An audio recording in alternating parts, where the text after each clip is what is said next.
एक बार नदी के किनारे एक जंगल में अपनी पत्नी के साथ एक क्रेन रहते थे। दोनों बहुत दुखी थे क्योंकि हर बार जब पत्नी क्रेन अपने घोंसले में अंडे देती है तो ये एक बड़ा काला कोबरा जो पेड़ के गैप में रहता था उसे खा जाता है। क्रेन का एक दोस्त था। एक दिन वह अपने दोस्त केकड़े के पास गया और अपनी दुख केकड़ा से साझा की। केकड़ा ने कहा, चिंता मत करो, अब आपका मेरे जैसा दोस्त है जो आपको निराश नहीं होना चाहिए। मेरे पास एक अद्भुत योजना है। केकड़े ने क्रेन की कान में कुछ फुसफुसाया। फिर क्रेन ने अपने घोंसले में वापस उड़ान भरी और केकड़े की योजना के बारे में अपनी पत्नी को बताया। दोनों क्रेन योजना को आजमाने के लिए उत्सुक था।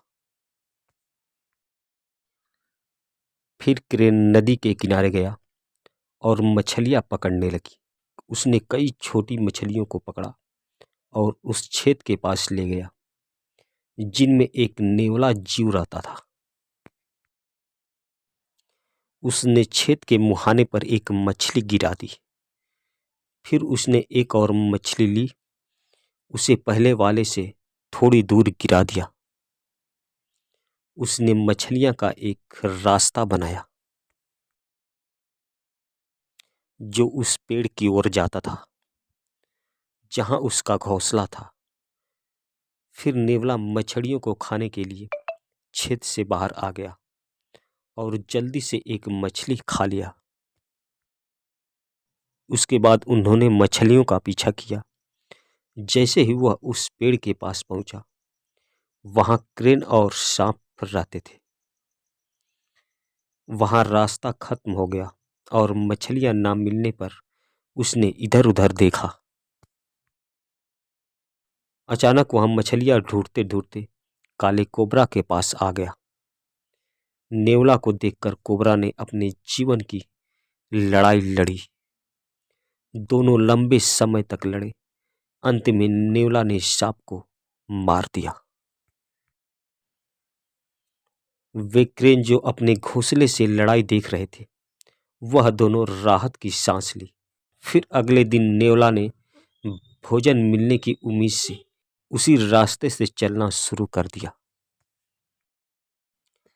जब वह उस पेड़ के पास गया जहां रास्ता समाप्त हो गया, उसने भोजन की तलाश में उसने पेड़ पे चढ़ने का फैसला किया।